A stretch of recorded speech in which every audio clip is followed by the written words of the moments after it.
Hi, this is the second assortment planning presentation. If you haven't already watched the first assortment planning presentation, please go back and review it now. In this presentation, we are going to talk about model stock planning and the history of assortment planning from a U.S. perspective. Within this tutorial, we will discuss an article written by Savitt in 1999. It discusses the history of model stock planning. There's also an accompanying model stock planning handout that will support the presentation and help you plan for your small business. This presentation was compiled for you by Dr. Jessica Hurst of Iowa State University, Dr. Jane Swinney of Oklahoma State University, Dr. Hari Prasad of the National Institute of Fashion Technology in India, and Ms. Danielle Sponder-Testa of Iowa State University. It is narrated by Ms. Danielle Sponder-Testa. The retail-industrial revolution occurred between 1919 and 1939. During this time, there was large-scale retail growth through increases in store size and store numbers. Formal retailing systems also emerged, and retailers transitioned from depots to a marketing concept of customer service. Between 1919 and 1929, the first 10 years of this time frame on the slide, American retailers began its dramatic transition from small-scale, individual proprietorships to complex corporate enterprises. In the early 20th century, American retailers continued to grow by increasing store size and through market expansion. Retailers grew by opening more stores without tracking their assortments, because assortment planning didn't yet exist. Today, for successful growth, a fine-tuned assortment strategy is needed because of competition and the presence of detailed assortment planning and formal retailing systems. After this initial 10 years in 1924, an article stated, "Stores now sell service along with merchandise." In order to give proper service, more attention must be paid to the customer and selling of merchandise. That quote was out of the Case Studies in Business by the Harvard Business Review in 1924. This article discussed the invention of customer service. Before it, the customer wasn't always right. They didn't have a lot of options, so they bought what the retailer offered. The retailer had much more power in the customer-retailer relationship. But between 1929 and 1939, retailers, stimulated in part by the Great Depression, began to look internally and examine their operations. They learned that continued expansion of store size and markets required dramatic improvement in management practices. This progression of customer service led to inventory management and understanding consumer demand. Also during this time, Henry Ford's Model T and cheap petroleum were making the American shopper more mobile as they realized they had options and didn't need to buy exactly what the retailer offered them. As customers began to have more control over their product purchases, stores went from being these depots where customers went to get just the things they needed, to a concept that met the customer's desires. It is appropriate to look at two areas of innovation during the retail-industrial revolution: the shift from the complex relationships between retailers and suppliers to the simpler and integrated relationships, and the shift from centralized to decentralized management. This is to know what customers want.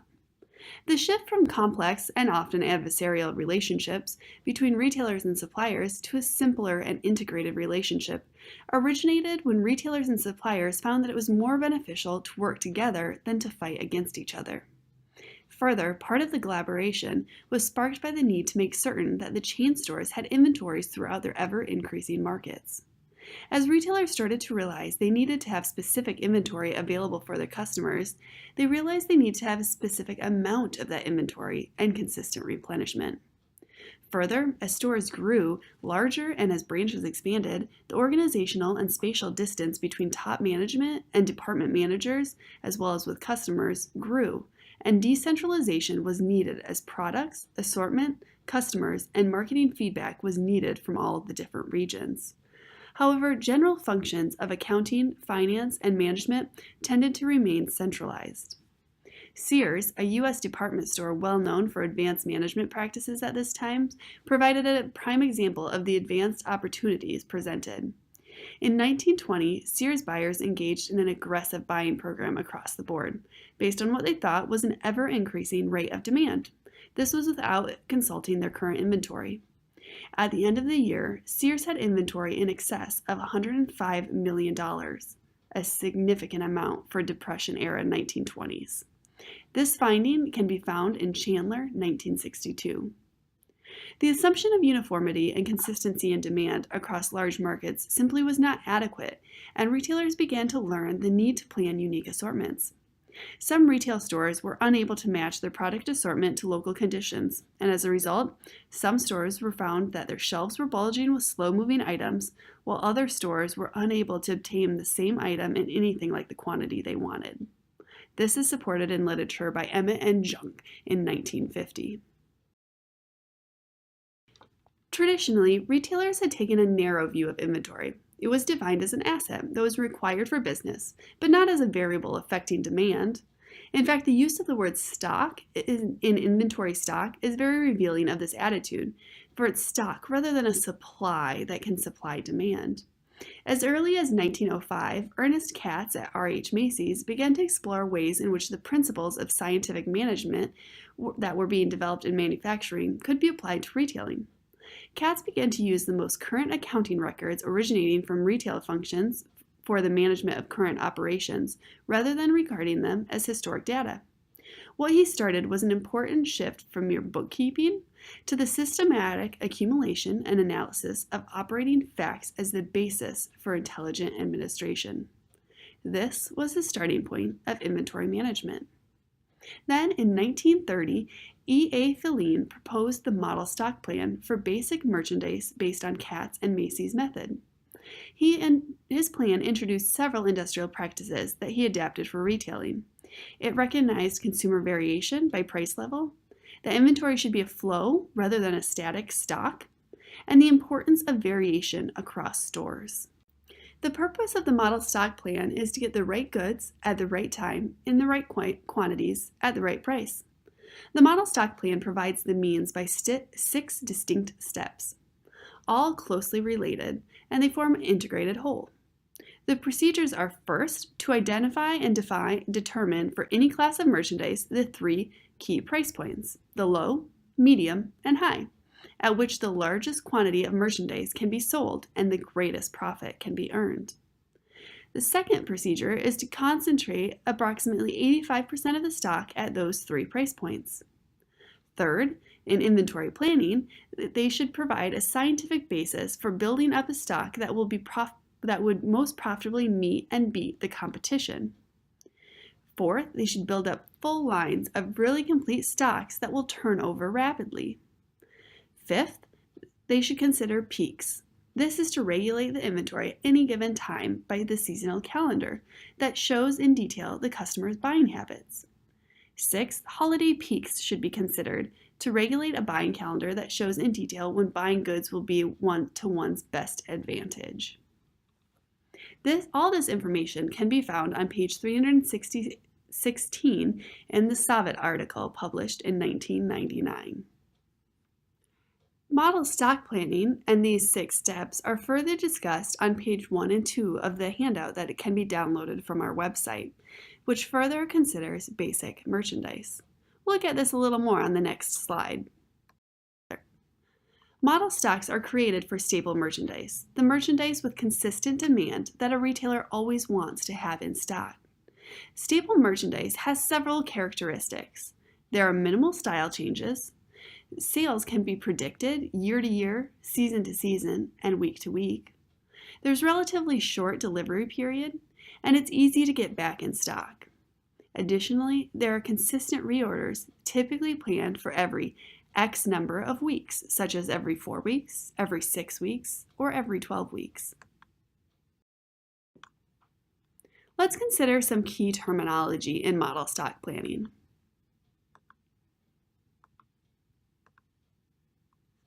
Rate of sale refers to the average number of units sold during a week. Reserve stock, or RS, is a safety factor. This is to offset any delivery problems, labor difficulties, or other issues that might be encountered. It is basically backup stock to always have on hand. Delivery period, DP, refers to the number of weeks between placement of an order and receipt of goods. Reorder period, or RP, is how often the inventory is reviewed for order placement. To get your minimum stock, which is the least amount you need to have to make sure your sales can be met, you take the reserve stock plus the delivery period, and then you multiply that number by the rate of sale. Make sure that that reserve stock plus delivery period is calculated prior to multiplying it by rate of sale. If we want to set a range and get the maximum stock, knowing both our minimum and maximum that we could hold, we would add your reorder period. This is because it's how long it would take until another shipment will come in. To calculate this, we would use a unit calculation, which is our reserve stock plus our delivery period plus our reorder period. Once we've calculated those three numbers, we would multiply it again by our rate of sale. Let's go through an example of maximum stock. Here we have an example of a maximum stock equation. You can see in this equation, in the parentheses, we have 1 plus 2 plus 1, and then we multiply those numbers by 150. In this equation, can you remember which number represents the reserve stock? What number represents the delivery period? How about the reorder period? And what represents the rate of sale? If you remember, the first number in the parentheses is the reserve stock. That means we have 1 unit of reserve stock. The delivery period is 2 weeks, the second number in the parentheses. While the third number in the parentheses, 1, represents the reorder period, so that's 1 week. The rate of sale is the final number of 150. Now, in order to calculate our maximum stock, we would just complete this equation taking 1 plus 2 plus 1, multiplying it by 150 to find that our maximum stock is 600 units. Additional terminology to be aware of include terms such as OH, which stands for on hand. This refers to how much inventory you have on hand at a given point in time. OO stands for on order, which is how much inventory is on order at a given point in time. RC stands for received, how much inventory is being received this week. If the delivery period is 1, then you will receive the goods the same week you put those goods on order. If the delivery period is 2, those goods would be received the following week. S stands for sold, so how many goods were sold that week. Now let's look at an example of a basic stock list. Here we can see 3 different vendors. We can see their description, their maximum stock, their on hand, their on order, their goods received, their goods sold, and again their on hand for the following week. This starts a second week when you see the second column of on hand. This also matches a worksheet that's available for you to download. We recommend you stop here and work on the worksheet to test your ability to calculate the various figures available here. A key is also available so you can check your ability to calculate these numbers and figure it out so you can use it in your own business. This is not the only format that can be used for this sort of a calculation. It is just one format that allows you to learn. You'll see on this screen we have some notes on how these figures were calculated. For instance, under the vendor Moonbeams, the maximum stock of 18 was calculated by taking the reserve stock plus the delivery period plus the reorder period of 2 plus 1 plus 3, and then multiplying it by the rate of sale, which was 3, to get a total of 18. These numbers were available for you in a worksheet that can be downloaded. You can then see that the on hand was provided for you, that they already had 6 units left over from the previous week. To get the on order, we can see that they took the max stock minus the on hand of 6 to see how many units are needed, which was 12. Because the delivery period is 1, that means that those 12 units would come in the same week. However, if you had a different vendor with a delivery period of 2 weeks, you would take that 12 units of on order and carry that over to the next week, which isn't visible on this screen.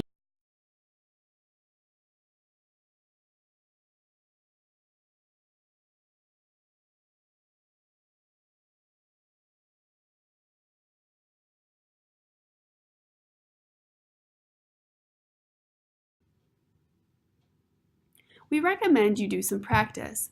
Complete the remainder of the basic stock list for all weeks for Moonbeams, Ultrastone Blue, Wedding Band, Sheraton, and Stardust. This will help you understand maximum stock, minimum stock, on hand, on order, received stock and delivery periods, and sold merchandise.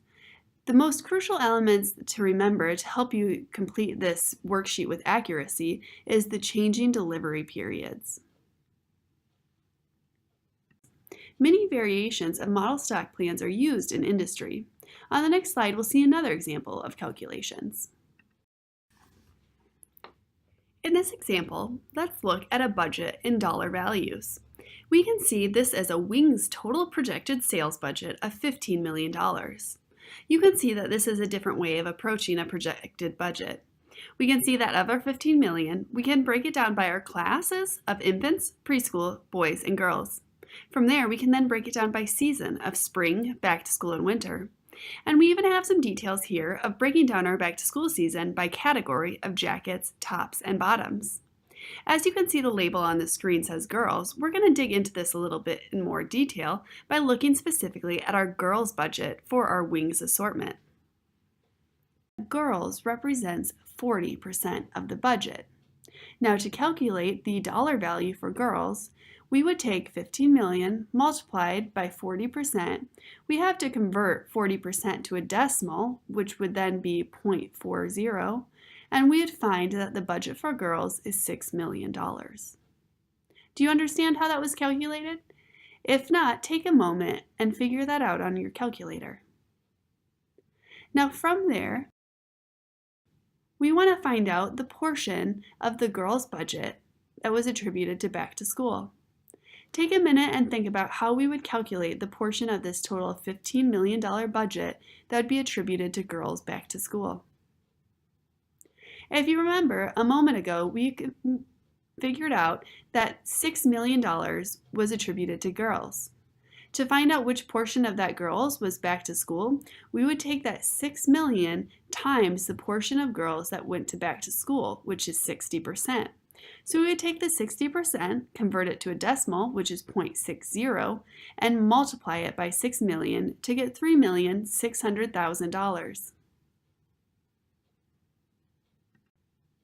Now let's look at girls back to school tops, which is 30% of our budget. So we now have from our 15 million, that 6 million goes to girls, and that 3,600,000 goes to back to school. But what portion of that goes specifically to tops? Well, to calculate that, we would take 3,600,000 times our 30%, which we have to again convert to a decimal to get 0.30 to get $1,080,000. Now let's take a look for infants. Infants represents 15% of the budget, and winter is 60%. How would we calculate that budget? We would take 15% of our 15 million, so once again, we would convert 15% to a decimal to get 0.15, and we would multiply that by our budget of 15 million. That would give us a total of $2,250,000 for the total infants category. Now, if we wanted to calculate what portion of that was for infants winter, we would take 60% of our infants assortment. So we would take 60% converted to a decimal of 0.6 multiplied by our infants budget. Remember, this isn't our total budget of 15 million, it's only our infants budget of 2,250,000.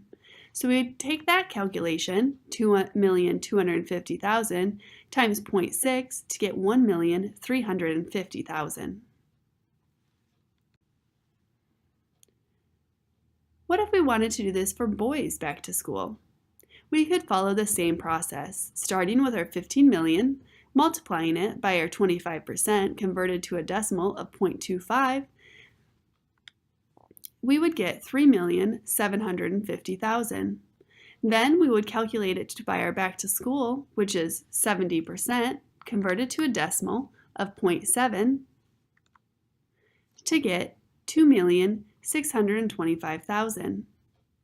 Finally, to find out the portion that is bottoms, we would multiply our 2,625,000 by 20% converted to a decimal of 0.2 to find that our boys' back to school bottoms budget is $525,000. These numbers are important to know because while it might seem like we have a lot of money to spend with $15 million, we know that we only actually have $525,000 to spend on back to school bottoms, and we don't want to exceed that available budget. Now we could take this further and look at how much we would want to spend by store and how we'd want to distribute the product. So what if the assortment price point was on average $19.99? Could I find my assortment volume in units? What you would do then is you would take your $525,000 budget that you had for boys' back-to-school bottoms and you would divide it by your average price point of $19.99 to find that you could buy 26,263 units. Now, if you do this calculation, you will find that there is a decimal. But of course, you can't buy a portion of a unit, so when you're calculating units, you're always going to round to the nearest unit.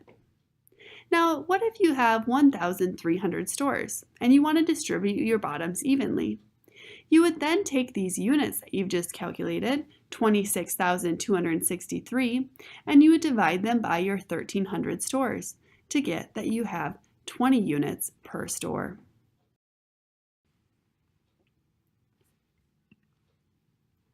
This presentation should have taught you about the history of assortment planning and model stock planning. The Savitt 1999 article can be an additional historic resource. Hopefully these tools regarding model stock planning can help you think about how you could use such tools in your business. While these are widely used at large retailers, there's also a lot of opportunity for small business. They can help improve the accuracy of buying and minimize excess stock, helping you know how many units of specific styles you need. While it's of course important to consider the specific customers and clientele you are buying for, their demographics, their taste, and their shopping patterns, it's also important to consider the total quantities needed in a retail business.